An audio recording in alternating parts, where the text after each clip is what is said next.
বাংলাদেশের জুলাই গণ অভ্যুত্থান পরবর্তী রাষ্ট্র সংস্কারের একটা ব্যাপক মাত্রার আলাপ আলোচনা আমরা করছি, কিন্তু নিশ্চয়ই এখানে যে সমস্ত রাজনৈতিক দলের নেতৃবৃন্দ আছেন তারা সবাই অকেভাল আছেন।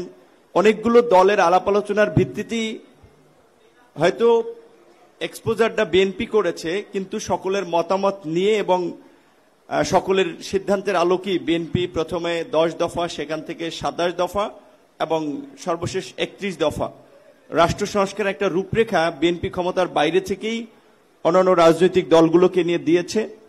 এবং নির্বাচনের পূর্বেই, ফ্যাসিবাদ হটানোর পূর্বেই বিএনপির পক্ষ থেকে আগাম জাতীয় সরকার ঘোষণা, এই সংকটের রাষ্ট্রকে উত্তরণের জন্য একটা ঘোষণা ছিল, যার মধ্যে দিয়ে বিএনপি এই জুলাই গণ অভ্যুত্থানটা, এটা আমরা সকলেই জানি, একটা ছাত্র আন্দোলনকে কেন্দ্র হলেও এর প্রেক্ষাপটটা গত 16 বছর ধরেই গণতান্ত্রিক লড়াইয়ের মধ্যে দিয়ে তৈরি হয়েছে। সেখানে বিএনপি যদি এই জাতীয় ঐক্যের জায়গাটা তৈরি করতে না পারত, তাহলে হয়তো এই গণ অভ্যুত্থানটা কবে হতো সেটা বলা মুশকিল হতো।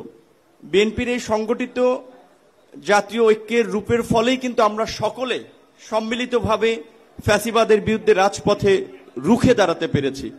তো আজকে দেশে নির্বাচন নিয়ে যে সংকট তৈরি হয়েছে কিংবা রাষ্ট্র সংস্কার নিয়ে আমি মনে করি অহেতুক বিতর্ক এবং বিভাজন হচ্ছে, এইটাকে কমিয়ে আনার জন্য বিএনপি একটা বড় রাজনৈতিক দল হিসেবে ভূমিকা নিতে পারে।